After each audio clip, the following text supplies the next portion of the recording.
I'm Jake. I'm Tom. We are Velocities in Music. On this podcast, Tom and I discuss a bounty of topics pertaining to modern music, including artist deep dives and monthly and annual new music wrap-ups. Today, it's time to reflect on February album releases. The albums we liked, the albums we hated, the albums we want to recommend for you fine people. This is February 2016, nonetheless. A long February. It was a very long. It's like a whole day. Yeah. February. Leap day. It's actually Leap day recording today, session. Yeah. Today, right? Last day of February, yeah. Guy I work with, he actually knows somebody who turned 9 years old today. Yeah? Oh, He's actually like 30-something. Yeah. It's magic. Probably it's a magical 36. day. Before we get started, you can help support Velocities in Music. Subscribe on your favorite podcasting device to Velocities in Music, and you will automatically get our latest podcast episode sent to your device each week. Also, Velocities in Music does not want your money. We also don't want to introduce ads to this podcast yet. Right now, all we want from you is for you guys to share Velocities in Music with friends or family whom you feel would benefit from joining in on the music discussion Tom and I create each week. Or at least try to. Tom, how's your day going, man?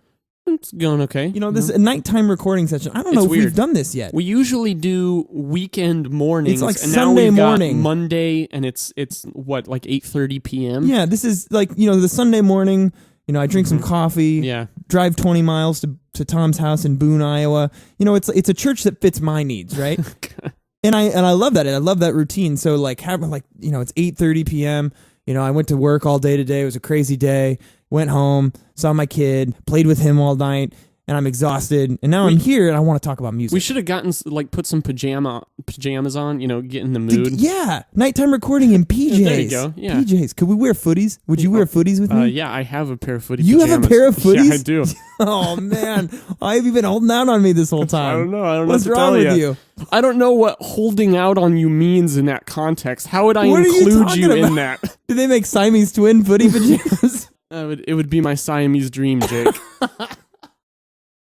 Well, should we kick it off, Tom? Yeah, let's do it. I think we collected feedback on about 25 different albums you and I previewed this month. Yep. So, you know, got 25 to get through. Might as well get to it. Let's do it. First up, we have Field Music's Commontime. Field Music, I think this is their 6th record. And they, like last year, they released a soundtrack, which I'll admit I didn't listen to. I kind of want to go back and listen to it after Commontime. Field Music is a band. It's really hard to describe Field Music sound. They are incredibly indie. But what the hell does that mean? Right. You know, they've, you know, personally, I feel like they're very much this art rock version of indie, and they're very focused on very rhythmic guitars. Would you say that's accurate? Yeah, very staccato kind of melodies and rhythms. Yeah, I got into them after their second album, Tones of Town, back in 2007. I've been lightly following them since then. They're a band that I find to be interesting, but never really enthralling to the point that like they're ever going to make my favorite albums list. They're just a nice band that I like following, and I wouldn't mind, you know, seeing live if they ever came around. For sure. So as far as Commontime goes, I feel like Field Music really have protected their brand of that guitar-heavy, exceptionally heady indie rock. Every track on Commontime, there are at least a couple of guitars riffing out lines that are just complex and melodic over bass guitar that works frantically. The acoustic drums are usually very simple yet driving, focusing on providing a sonic foundation for both the rhythm and intensity of the track. Likely the most impressive thing about Field Music are their harmonized vocals. All of these statements can be applied to any Field Music record, unfortunately. Here, they sprinkle in some synths for some variety, but the focus never really leaves that rhythmic, playful guitars that you hear on every track. They have a very original sound, but nonetheless, this album feels entirely predictable and tired at times. It's a sound for the sake of the sound. And unfortunately, these guys are diluting their own particular niche, and Commontime proves that they aren't really pushing the envelope anymore.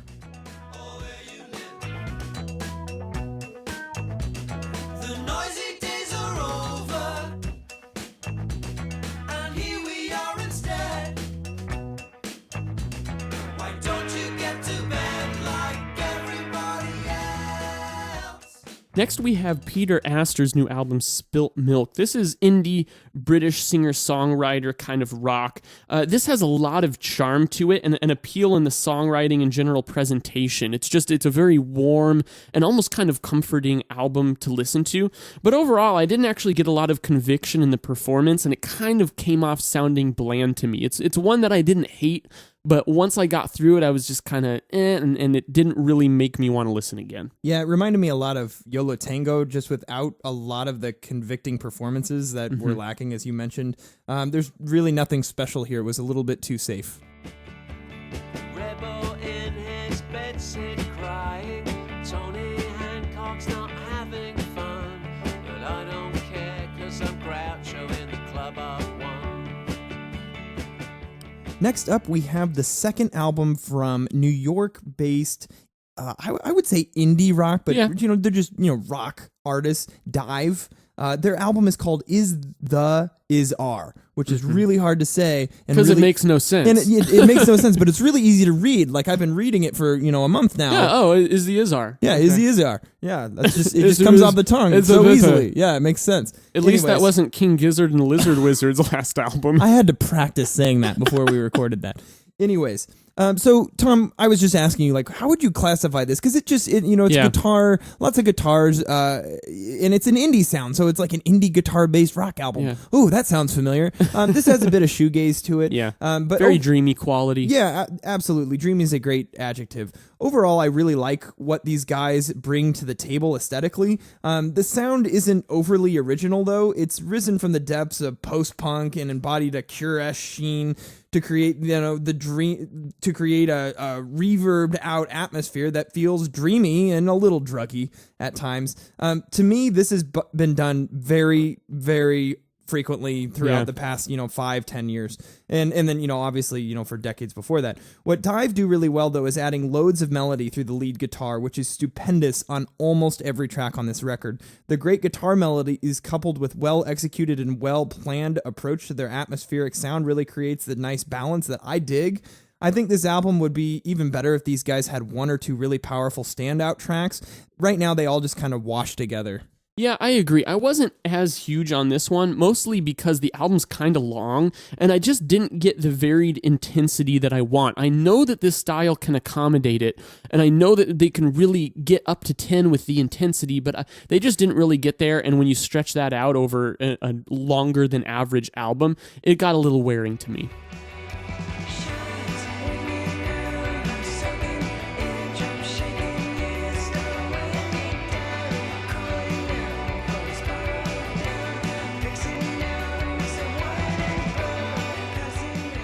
Next, we have Sunflower Bean and their album Human Ceremony. This is a trio. They're kind of a twee, kind of psychedelic indie rock, indie pop group. They've got a male and a female vocalist who, I gotta say, I think the interplay between the two is really good. Too many times, I think, when we see bands with multiple vocalists, they don't seem to know how to work together, and these two, I think, have that down pretty well. This style, I feel like, pulls from pretty much all of the last 5 or 6 decades. As I was listening through this album, I'd hear a song and I'd think, oh, this sounds kind of like 60s psychedelic pop. And then I'd hear something that sounds more like 90s alternative rock. And really everything in between. This to me has a lot of charm to it, but because it's a little all over the place and you can kind of take each track and cite some very particular artists, it felt a little lackluster and unoriginal.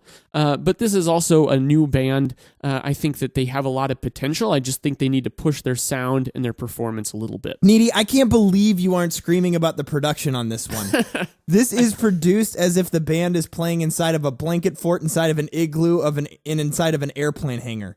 Yeah, well, I gotta say, I did notice you're getting a lot of just center channel mid-range in this. There's not much stereo image to speak of, not much bass, not much high-end. Everything is muffled to the point it's distracting and takes away from the music. It actually hides a lot of just the natural intensity in their songwriting, but they did this purposefully. They wanted that lo-fi sound, but their songwriting demands a different production style. The songs are loaded with good guitar melodies, and the vocals, especially the female vocals, often sing out great melodies. This is interesting, and there are enough ideas for me to enjoy it, but certainly nothing groundbreaking, and it's just hampered by those production issues. What did you do today? I stayed at home today. I was home and then I wasn't. Next up, we have Sidestepper with Supernatural Love. Sidestepper is a Colombian kind of Afro beat meets like world music sort of. That's a vibe I got from this anyways. And this is their 6th record. And I'll just firmly admit that this is the first exposure I've had to Sidestepper. But I gotta say, I was pretty intrigued by the sound. I mean, like I said, this is African beat music, dabbles in a bit of world music. Generally, you have tribal vocals and bongos providing some sort of sonic bass to each song, with the vocals providing repeated melody lines. Occasionally, you hear some auxiliary instrumentation and some flourishes, but this is pretty bare bones and organic at its core. If you like world music or African beat, check this out. And if it's not your thing, I wouldn't go out of my way to listen to this. Yeah, this album was enjoyable, but I feel like it had some missed opportunities because I typically like this genre, but I just felt like the compositions and performances were a bit flat. I want more dynamic contrast, but more importantly, I really want tempo variation. I kind of felt like each song kind of moved at a very similar pace, but there were a lot of tracks that had an opportunity to bring the intensity up and maybe raise the tempo, get your pulse moving a little bit more. And I just don't think that they really capitalized on the opportunities they had for that. There is also, for me, a bit too much separation between the instruments. In this genre, I kind of like it when things kind of blend together and mesh. And I didn't quite get that, but still, you can tell these guys know what they're doing. It just wasn't quite in the style that I would have liked to see.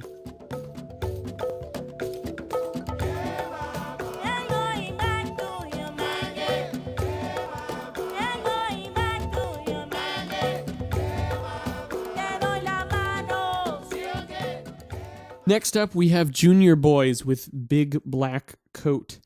This is their 5th album, and this is indie dance pop. I don't know how else to describe it. I call it Dance-tronica. Dance-tronica. I think I don't know both of those are applicable. if that's like an actual term. Who cares? I mean, dude, but it's like almost 9 o'clock on a Monday night. Every genre that has been big in the last 20 years had to be invented somewhere, and it was usually just some dude who's, that's what it sounds like to me, so why the hell not, right? Yeah, 2 nerdy white guys from Iowa. Right. In just a random farm town. Right. The whole bunch of recording equipment. Let's start just trying way too genres. hard to like create niche genres. Yeah, we'll make genres. Right. Yeah. Okay, anyway, so Junior Boys, this just really didn't do much for me. I just feel like this is something I hear a lot from artists like Holy Ghost and Cut Copy and to a better extent Hot Chip. There's just so much of this out there, and I just feel like it always is like, these 2 guys sitting around focusing way more on sound choice than they do composition, and that just frustrates me. I would disagree with you, but only very, very slightly. Okay. This reminded me a lot of Hot Chip, mostly because of the presentation and the vocals and the mixing of all the electronic melodies and rhythmic devices that these guys use. This had a very insular mood to it, which is what I think separates it from the more flamboyant Dance-tronica you were talking about, Tom. Okay. Cut Copy, Holy Ghost, acts like that. There's not a lot here that I'm really loving, but nothing that I'm remotely offended by. It's just kind of a mood bomb.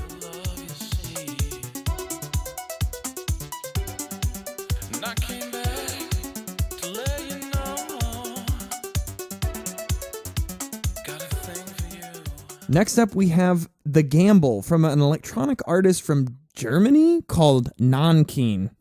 So, little bit of info about Nonkeen. This album, The Gamble, took 10 years to record. Is that right, Tom? Yeah, that's right. This is Nils Frahm, if you're familiar with Nils Frahm, kind of a classic pianist, but also incorporates a lot of electronic and kind of forward-looking experimental elements into his music. I really like the guy. I've heard a bit of his music, not all of it. He's got a lot out there, but what I've heard I really like. And here with this group, it's actually a trio, Nils and 2 of his friends. And this, to me, it's kind of like ambient meets post-rock. And I really feel like they take the best of both of those worlds. It's not really fully engulfed in either of those, but I love the composition and production style. There's this kind of live performance, like jazzy aspect to it that makes it really unique. And I just feel like rarely does ambient music feel so rich and so actually well performed, and rarely does post-rock sound so smooth and lush. So it's just taking these really tremendously good qualities of two genres that I really love, and just making what I feel like is a really good, moody and memorable album out of it. Tom, you had me at ambient post-rock. I definitely agree with your point about the balance between the ambient and post-rock sides of their sound. One thing that I noticed about the sound is that it's entirely built around the rhythm section. The bass and drums plays such a huge role on every track. Plus, the guitar is adding a lot of rhythm, too. The sound is addicting and moody. Nonkeen are able to convey moods and ideas without vocals or lyrics or big flamboyant hooks, and I find that really impressive. This is definitely one of my favorite records to come out this month.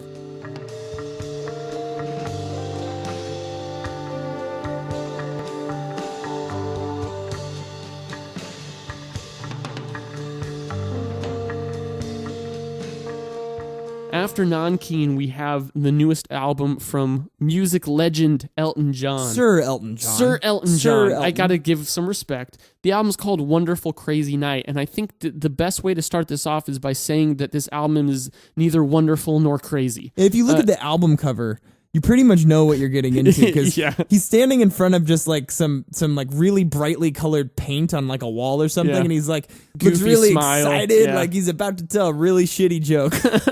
And that I kind of feel like that's what this album is. joke is the album. Unfortunately, is it Goodbye Yellow Brick Road? No. Does it need to be? Well, no. But at the same time, it's really not all that great, even out of the context of his early work and his great monumental work of the 70s. These songs aren't awful, but more than anything, I can't help but get past knowing what he's capable of. There's no tracks on here that really hit any kind of emotional depth. And when you know that Elton John is capable of achieving that as a songwriter, it makes it really seem like it falls short, and that he's not even reaching for that level of greatness anymore. Nobody would give this a second listen if Elton John's name wasn't written on the cover. These songs sound tired and forced. None of the melodies are that interesting, and most of the hooks you hear are rehashed from decades of the same pop music that Elton John helped create. So on top of the lack of life in the songwriting, none of the instrumentation is particularly interesting either. It all sounds very hastily arranged around a basic melody. Just really didn't dig this one. Yesterday, there's someone else's song in 65 summertime long ago. Long before you came, blue wonderful, the blue wonderful I know. Following that abysmal album from Elton John, we have Dr. Dog's 9th studio album, The Psychedelic Swamp. Dr. Dog is an American, I think they're from Pennsylvania, somewhere out east. And they do indie rock, which is super descriptive, so I'm going to add psychedelic, which is also super descriptive. And I think that the fundamental aspect that I hold against Dr. Dog and the Psychedelic Swamp really emphasizes is just how incredibly safe these guys are when they compose their music. These guys have their feet so firmly planted in that indie psychedelic pop rock playground that they are beginning to define the moniker of average indie band. And I like Dr. Dog's music. I've seen them live and really enjoyed their concert. I like Psychedelic Swamp as an album. It's not bad by any means. I get the acoustic guitars, the fuzzy bass, the keyboards, the playful drums, and the lead vocalist's whimsical croon. It's all there, just like every other 8 of the Dr. Dog albums. But what makes this better than any other Dr. Dog record? Right. What's different about it? What are people gonna talk about 10 years? Why are they gonna talk about the Psychedelic Swamp 10 years from now, Tom? And I don't think that they No. will. I don't think they will. What they're doing here is they're really taking their classic brand of songwriting. They're just doing it differently stylistically. And they've certainly found a new, fresh way to present it, and it breathes some new life into the band's sound. And I like the album theming also. You have the tracks relating to the swamp or the psychedelic Which, aspect. in fairness, is a little new for them. It is. But I feel like those elements are just kind of compensating for the fact that they're writing songs very similarly than they always have. But also, I just don't think that the quality of songwriting here is nearly as good as their last couple releases. Yeah.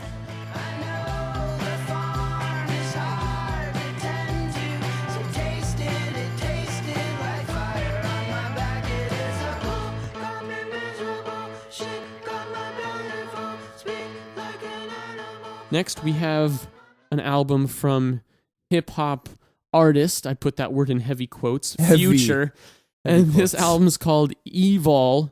First off, does he know that Sonic Youth already has an album with that name? It's Love backwards. Yeah, but Sonic Youth already did that 30 years ago. You knew that? I did know that. He probably has no context of Sonic Youth. So he's probably never. That's a good band name. In case you thought that this was a Sonic Youth cover album, it is not. Unfortunately, it is not. What it is it's all the bad things about modern hip hop thrown into an album. There is one good thing I will say about this, and that it is nice to see a hip hop album that's well under an hour, because I feel like that's all rappers are doing now is trying to cram like 18 tracks onto an album, and they're like 70 minutes long. Kendrick Lamar is welcome to do that. I'm fine with him doing it. Yeah, because he knows how to make every track great. Right. Future doesn't know how to make a single track great here, and it's a tragedy. Really, I just hated this. I don't see any redeeming qualities. I would not recommend it. Yeah, Tom, I'll admit I was completely repulsed by this from the very beginning. It's to me, this is moody stoner rap. I would put it in the same vein as like Kid Cudi.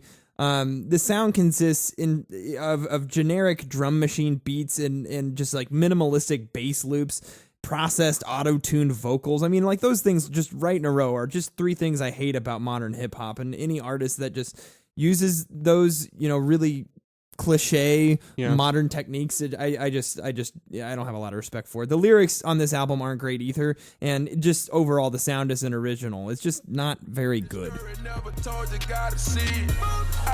I got some names, but I ain't gonna never drop it. No. She say my name, but she won't never drop me.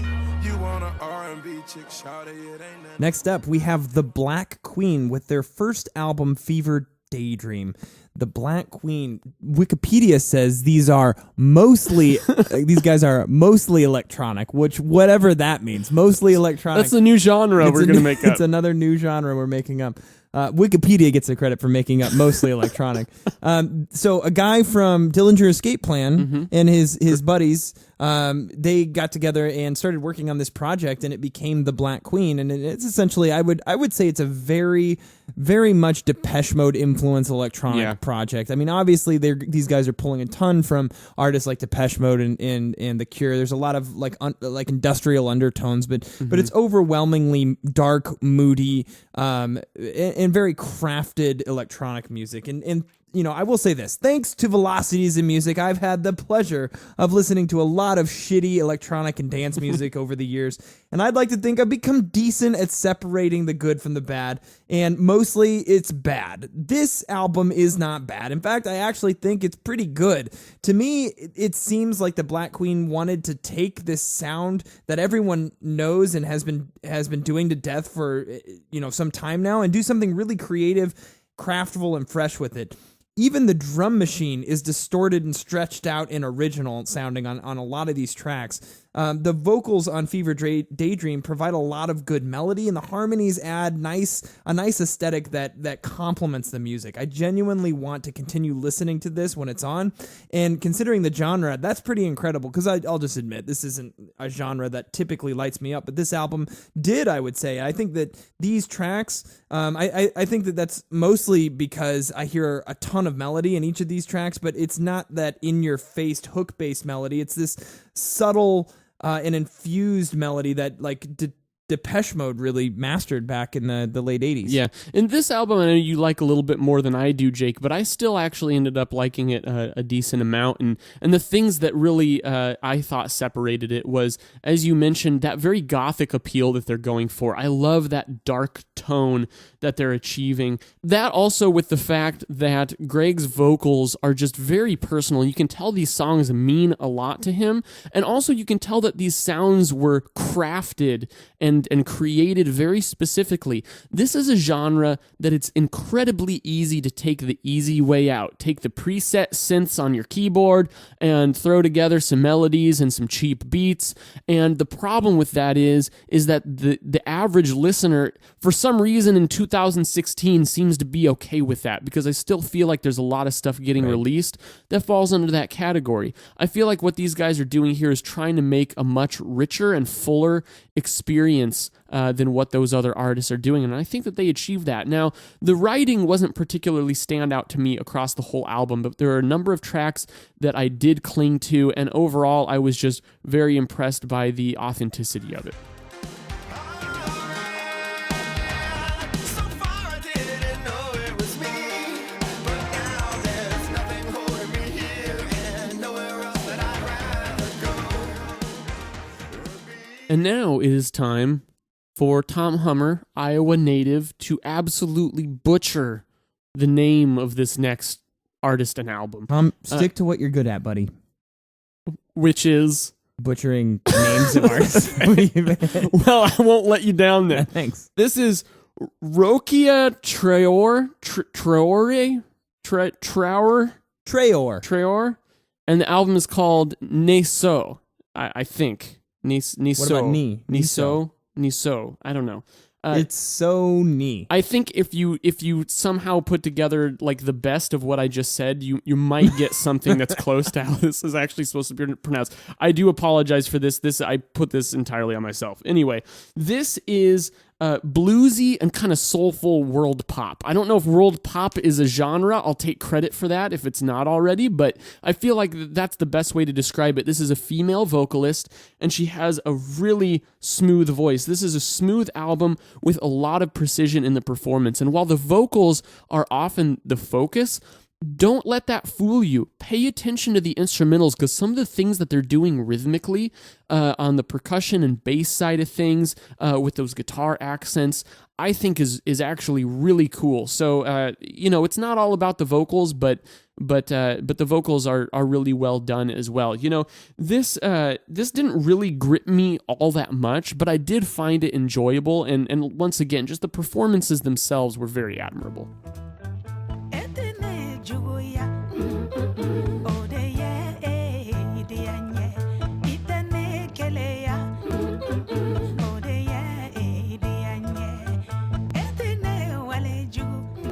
Next up, we have the latest released from Portland-based indie band Radiation City called Synesthetica, not the Metric album. Synesthetica. Oh, Synesthetica. Yeah, they're trying to mix it up a little bit. Is it Synesthetica? No. Like it's about sine. I'm just Sine, cosine, sine. I am just going to veto that. I don't think that's how it's pronounced. Okay. I'm no pronunciation expert, as I just proved, but I don't think that's right. We suck at pronouncing we things. do, yes. All right. So this sound really reminded me a lot of the band Vacationer, also Starfucker. If that's how you say the name, so. it's the phonetical. Starfucker. But like saying that, you just don't sound very good on a podcast. So we're going to say Starfucker. It's washy electronic music, clearly inspired by the Flaming Lips. Every guitar you hear on this record is absolutely soaked in reverb. The bass is turned way up and usually distorted. The beats are huge and driving. They blend a lot of the electronic beats with real drums, depending on the track, which gives it a nice authenticity. The two vocalists do a great job at keeping things fresh, but neither have enough presence to really define a vocal melody that can lead the track. It all becomes part of the sound. Overall, the sound is nice and fairly creative, though not close to original. And I think that where this album struggles is that the songwriting just doesn't do enough for the music to make these songs really lovable. It lacks that necessary X factor.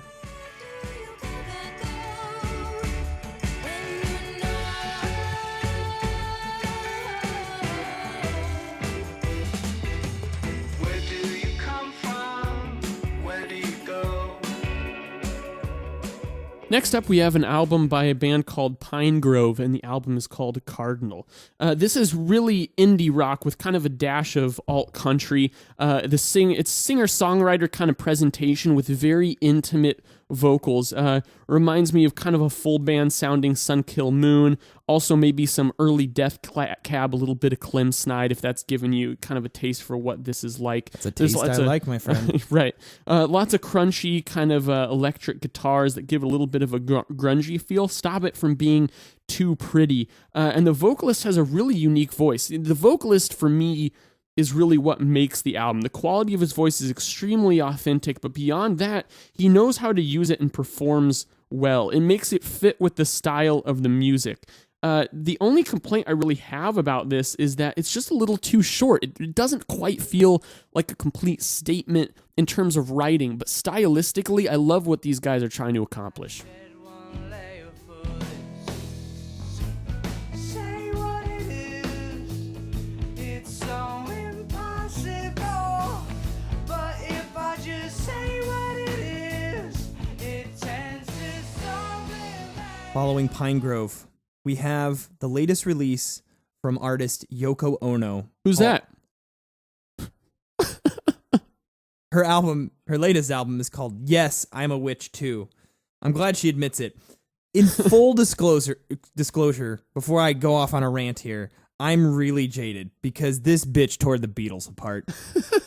And I've never really listened to Yoko's solo work, so this is my first exposure to her solo work. Yeah. And I gotta say, like, I was pretty pleasantly surprised because as much as I just genuinely wanted to hate this, I really couldn't. I thought that this album was significantly more engaging and creative than I ever thought it would be. It's a smorgasbord of styles, yet Yoko's vocal presentation is one of the most is one sonic element that is so beneficially dominant on every track that it ties these songs together. These songs are absolutely exploding with ideas and melody. The presentations in the myriad of instrumentation, whether real or synthetic, is simply excellent. Everything is loaded with purposeful attitude. Strong rhythm drives each of these tracks, giving them great energy. In addition to all of this, there is that necessary X factor, probably in the addictiveness of all of the hooks that are on every song. And that really makes these songs shine. I'm holding back on this one mainly because it's Yoko. And because this is much more of a compilation than an album, but a compilation of new material where every track is good is still a sign of a good album, and this is a pretty good album. Now, it's really long. I have to say that. There is just a boatload of material here, and naturally that leads to some track displacement that's not warranted when some of the tracks are simply great, especially on the front half of this album. I really felt like the front half shined, the back half waned kind of a bit. This could have been trimmed down to about 45 to 50 minutes of excellent music rather than 69 self-indulgent, varied minutes. This definitely is stronger in the first third than the other two thirds, but overall, this is still one of the best albums to be released this month. I totally agree that this should have been shorter. There's no reason for it to be as long as it is, but I love that the guest artist did not steal the focus. Yoko worked with a number of artists. On each track, she collaborated with someone. You got Death Cab for Cutie, to Tune Yards, to Mike Snow, and each one of those artists that she collaborates with leaves their very unique footprint on the track, but it's not so strong that it steals the show. In fact, if I wasn't, listening to it on Spotify and seeing who all those featured artists were, I might not have even noticed because they produce it consistently enough and present it well enough to make it sound smooth. And I thought that there were a lot of great tracks here. I agree, Jake. I think this was one of the better releases of the month.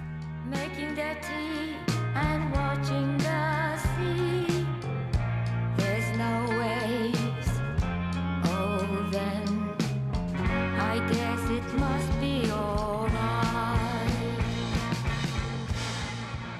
Next up, we have Cavern of Antimatter with their album Void Beats Invocation Trex. This is electronica, straight up. The sound choices are sometimes a little bit on what I would call the hokier side of the electronica soundscape, sounding more like early 90s electronica than modern 2000s, 2010s electronica. But I actually really like that because it's kind of a throwback nostalgic sound, and the way that they do it here doesn't sound cheap. It actually sounds pretty good to me, and aside from the sounds themselves, I actually really like the compositions. This is my kind of electronica, and actually in some ways, it actually made me think of the newest Mogwai album. It has that kind of mood to it. It gets kind of hypnotic, almost kind of post-rocky, but it still, with the beats and the melodies, maintains a classic electronica vibe.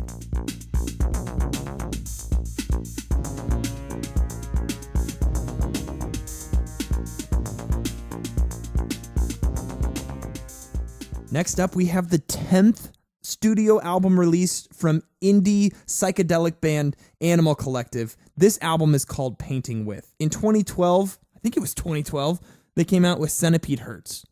And I remember Centipede Hurts when that came out, thinking in 2009 they had Merriweather Post Pavilion, which is just gone down in history as like one of the best. Monumental album. Yeah, Terrific. monumental album. Everyone loves it, and it was great because the sound was out there and the songwriting was very, very eclectic and very creative and thoughtful, and they explored all these different moods but it was still very accessible and everyone liked it, right? Mm-hmm. And then in Centipede Hurts, they went completely the other direction. It sounded more like A.V. Tear's work than anything Panda Bear's been doing in recent years, although a little bit of Tomboy too, and that was just the year before.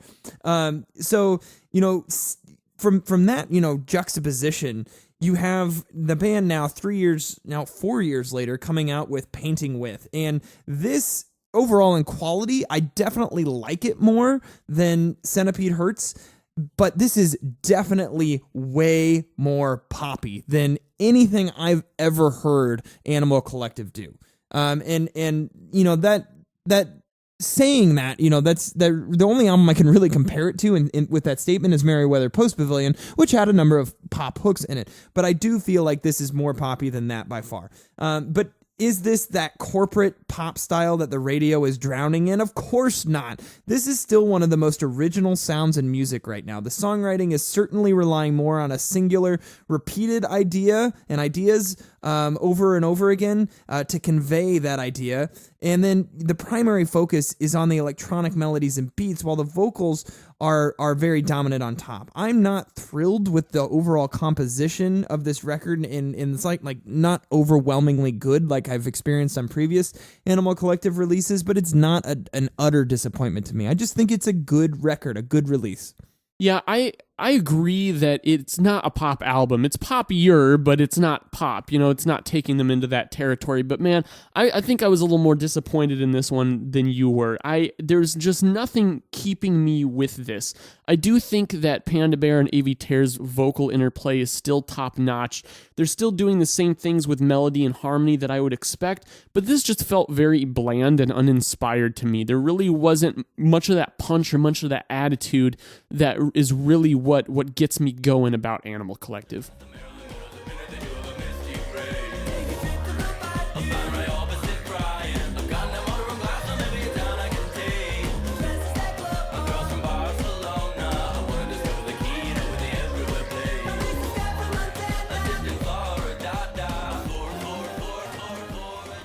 All right, Tom. Next up, we have the fourth record from the band School of Seven Bells, often stylized as SVIIB, according to Wikipedia. And the interesting thing about that is the name of their fourth record. SVIIB? Now, these guys are classified as an indie rock band.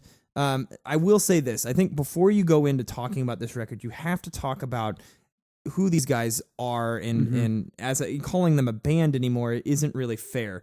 First of all, these guys, I got into these guys back in 2008 when their first album came out, Alpinisms, and it was just it was an indie pop, electronic pop record, but it was doing things that I hadn't really heard electronic pop artists do before, and I really liked several of the songs on that. And me and my fiance at the time got very, very into this record. And so when their 2010 album came out, Disconnect from Desire, Tom and I reviewed it back when we were very terrible at album reviews.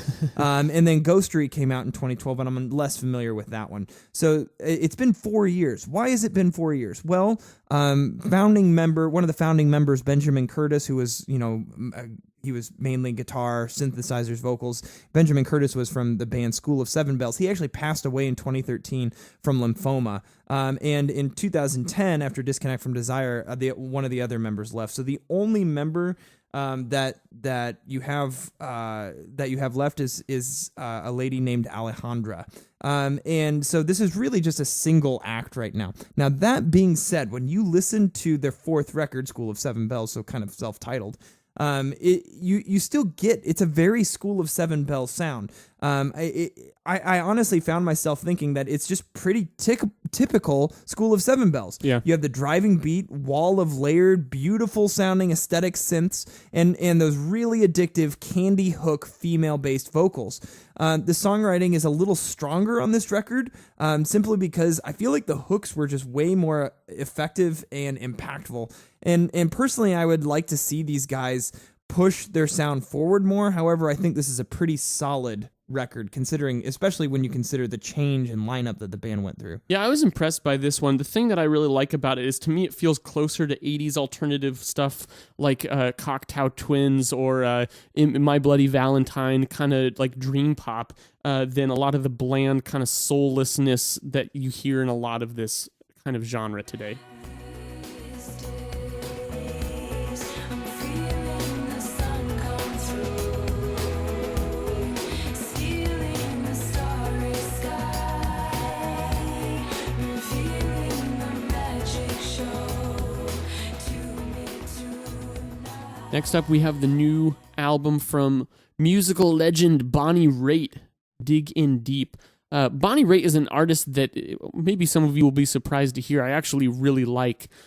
She's not traditionally my style. She's classic kind of country blues, maybe a little bit of folk in some of her early stuff, but she really actually kind of came to epitomize some of the poppier side of that genre in the 90s with a couple of albums that won a lot of Grammys, had a lot of hits, but she'd been around since the 70s putting out great albums, and now she's back with Diggin' Deep, which is her first album with new material in quite some time. But really, she's clearly not pushing herself here. But at 66 years old, I really wouldn't expect her to. She's not going to take a crazy genre left turn. And this album is really well performed and well recorded. It's decently written. I just don't think she's really setting the bar too high for herself. She's not really trying to do anything too fresh or anything too new.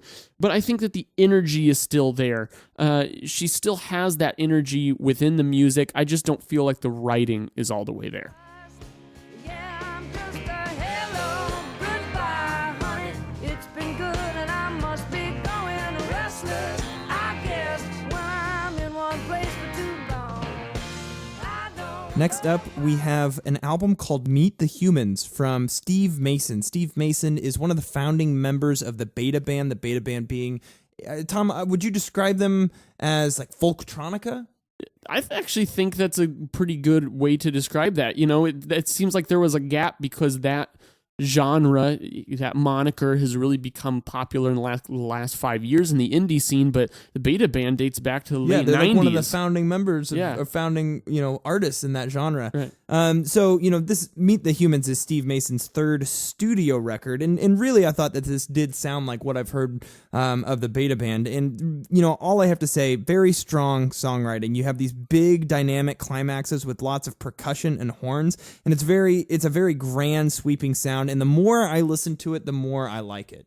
Yeah, the thing that I really like about the Beta Band is they have a keen ear for choosing just the right sound to represent each piece of a composition, but also just their general approach to percussion, a lot of auxiliary percussion to fill out the sound and move things along. I feel like this album captures both of those elements really well, and by the end of it, I really, really liked it. What is left to hide?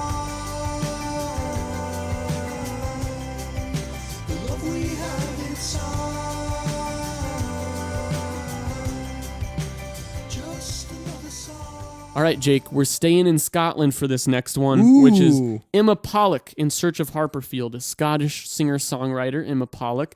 I would liken her sound to a mix of like kind of the alt country-esque, but still rockin' sounds of like Laura Marling, with also some of the more indie atmospheric aspects of Sharon Van Etten. Completely agree with that. And I really like the sound at any given point in time. There's just something like objectively just really well done and well executed about it. And I can listen to it and I really respect it.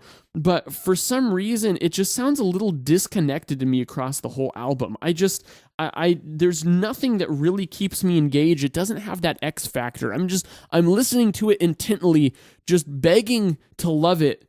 And for some reason I don't, and I just have to ask myself, why don't I care about this more? There's something about it that's keeping me from that, but at the same time, I thought that it was really well done. This, to me, is very progressive in its songwriting, with lots of changing song structures and whimsical choruses with nice dynamics. Overall, the presentation is very enjoyable, and Pollock's vocals are melodic with a bit of a harsh edge to them. Some tracks expand the instrumental palette, including piano and electronic beats. It still manages to stay within the same sonic motifs, but I do wish it was more consistent sounding as an album. Till I make you trip me up. And when I land on my back, she'll be looking straight for the first time in years. All right, next up we have the third album from American singer and producer Santigold. The third album is called 99 Cents. And I have to admit, for pop music, 99 Cents isn't that bad. That being said, I absolutely hate the drum machine on this album. Santigold's vocal hooks are repeated over and over again like a commercial on a loop, and it's awful. The composition is interesting mainly because of the eclectic grouping of instrumentation, electronic elements, and rhythms they use on every track. I'm really struggling to finding redeeming qualities with this one, and it's probably not worth 99 cents. You cannot be who I thought you were. Who I thought you were. No, you can't be who I thought you were. Who I thought you were. I like you more when you're more. Next is an album from English musician Barry Adamson, Nowhere to Run, and that's no K-N-O-W, Where to Run. Kind of a fun play on words. Yeah, there. that's interesting. Nowhere to Run. I like the album art too, which is just like an exit sign and for Nowhere to Run. It's kind of He's telling you it's time to leave. kind of cheeky. Yeah, get They're there. gonna leave. We're gonna leave. This guy, he's worked a lot with Nick Cave in the past, and goddamn does it show on this album. You get his vocal approach, which to me is reminiscent of Nick Cave a lot, but it's just got this kind of sinister, like lounge feel to it. And I really like that sound. I love the guy's attitude. Not all the tracks were really all that gripping to me individually, but the album just has this confidence and this like alluring aura to it that I found to be really unique and quite enjoyable. Some of these tracks are very guitar driven, and some are more piano and string driven, and it's so eclectic that it just becomes very addictive because it's all fast paced, and Barry has such an attitude that you can't help but kind of listen to what's going on, and then he just sucks you in. All the tracks have that his flamboyant theatrical vocals, and I think that really just sells the just natural over the top sound that this record has. I'm finding this to be very highly enjoyable and loaded with comeback quality. Jackson in the eyes, there's still a little hunger. That's a tear in my insides, a cabinet of lies, the milk of paradise. Next up, we have the third album from Wild Nothing called Life of Pause. These guys are an indie rock, kind of dream pop band, and that definitely describes the sound of Life of Pause. I'm going to be forthright and say I'm really not feeling this album. Everything is just so soaked in reverb that is just sickening. Nothing has ever tried to sound so hip, yet all these guys are doing is using cliches other artists have been using since the 70s. The basic foundation of synths, piano, drums, and auxiliary instruments sounds aesthetically pleasing at first, but it gets bland very quickly, and not enough is happening in the songwriting to keep the listen interesting. I think I like this just slightly better than you, but mostly because there were a couple songs on the back half that I felt stood out a little bit. And I liked when they brought more of the indie rock aspects in there and focused on some guitar rather than the synth melodies. I like that variety a bit, but I do agree with you on the whole that they're not really doing anything all that interesting, either stylistically or in terms of writing. And when you're falling flat on both of those counts, then there's just not much to your sound.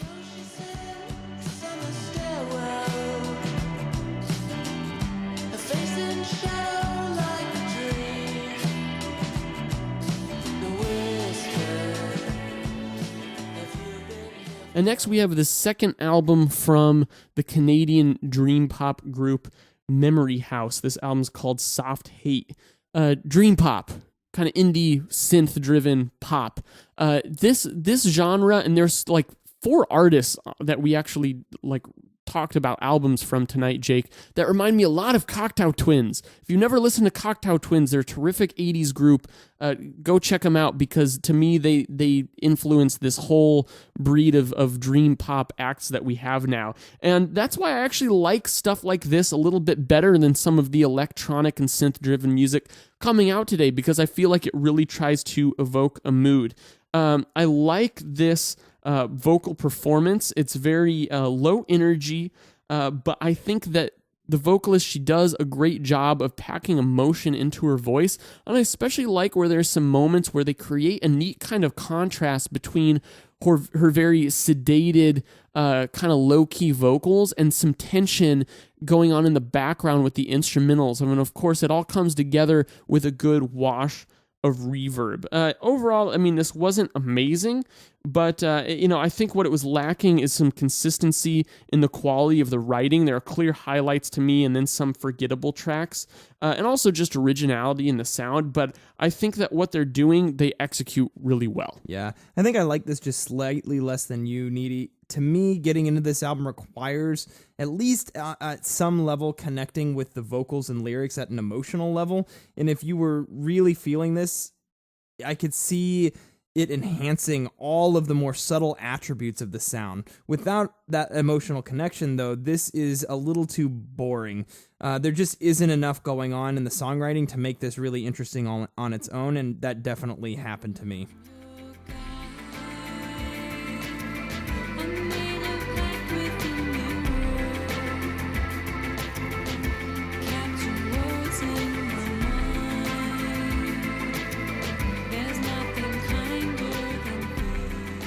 So, Tom, Yeah.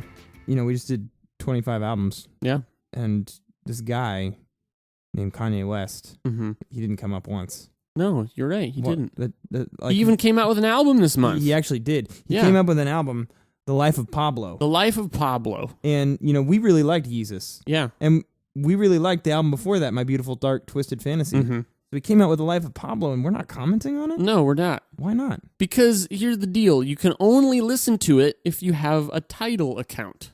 Tidal. Like Which is a the TITLE? No, TIDAL, the streaming service that Kanye is a proprietor of. Oh. And honestly, like, I'm sorry, man. I'm not going to sign up for an account for that just to listen to his album. I actually was listening to NPR today on the way home from work, and there was a story about, it wasn't about this, but it was related to this, as more and more of these really big artists like Kanye, Taylor Swift, Rihanna, release their new albums. They're doing more like exclusive releases, like you can only get it at one spot to you gotta, put the finger to the man. And really, they're not putting the finger to the man. They're just trying to make a shitload of money. Yeah. And they're trying to be the man. They're trying to be the man, right? And it actually, what it does is it has this actually opposite effect, and that piracy just becomes rampant for that whatever that release it is. The Life of Pablo has been extremely pirated since it came out a couple weeks ago. Well, because there's like not really any other way for people to get it. You can't buy it anywhere. I would just say this. I'm not going to pirate Kanye West. No. It's too much work to pirate Right. a crappy album. Right. And not to say that The Life of Pablo is crappy. I'm going to be honest. I haven't heard it. Yeah. But I'm not going to pirate it for the risk that it could be crappy, because it's a lot of work and risk to pirate an album. Plus, it's just not a good thing to do. Right. And if it was available on like iTunes or Amazon, I'd probably buy it. And Kanye would be getting more of my money than by what he's doing now. So just fundamentally, I disagree with his approach to this, because it's not about the art anymore. It's about the business aspect of it. He's trying to make a statement, and he's not trying to sell his music. He's trying to sell subscriptions. And I don't know, that just rubs me the wrong way. And I don't think it's at all the same as artists like Tool, who choose not to be on digital distribution and streaming sites because they want people to buy their albums via CD. They're at least giving people an avenue to purchase their records still. Right. You just can't do that. Now, I'll say with Life we of... could have gotten a free 30-day free trial of Tidal and reviewed this record. Right. But we're going to take a stand. Right. We we're got gonna to take a stand. draw a line somewhere. Yeah. Right? Now, when this gets fully released, let's revisit Let's it. revisit. Let's listen to it and give thoughts on Yes, it. and I've heard some versions of songs on the album that are probably unofficial because he changed the damn track listing like 20 times and the name of it and the album artwork, whatever the hell. I couldn't keep up with it, and frankly, excuse me, I don't freaking care to. I don't care to keep up with all these changes. You know what? Kanye, you call me back when the album's actually a finished product that I can freaking buy with my money somewhere. But until then, I don't care to keep up with the drama of him changing his material all the time, because you know what? The album will be whatever the album is, and if it's good now, it'll be good 5 months from now, but not if he's going to change it. From what I've heard of it, there's some stuff on here I really like. I really liked Ultra Light Beams. There's some tracks I didn't care for, but I don't want to say anything more until I hear the complete product. Agreed. We'll revisit it as soon as it's available everywhere. All right, Tom, to wrap up the 25 albums that we actually did provide some feedback on today, what were your 3 favorite albums you would recommend for all of our listeners? For me, it was definitely Steve Mason, Nonkeen, and Barry Adamson. Were those yours? Exactly the same? Mine were Nonkeen, The Black Queen, and I'm thinking Pinegrove. Yeah, Pinegrove was good. I really liked Pinegrove. How about 2 albums that you would recommend people just avoid like the plague? Santigold and Future. Mine too, man. Yep, just not not even worth it, and especially you know the EVOL. I mean, Okay, just go listen to Sonic Youth. I really just want to know if he's ever listened to the Sonic Youth. Probably not. Probably hasn't. Yeah, I don't know. So let us know what album from February 2016 you really dug, and what albums you are looking forward to coming out this March. Tune in next week for a deep dive of New York-based prog rock band Coheed and Cambria, whom Tom and I might love just slightly. Yep. Thank you guys for your continued support and participation with Velocities in Music. Tom and I love all of your comments on our YouTube videos, Facebook messages, and emails. Your participation is what makes Velocities in Music possible, so as always, thank you for being awesome. I'm Jake. I'm Tom. We are Velocities in Music, moving music discussion forward.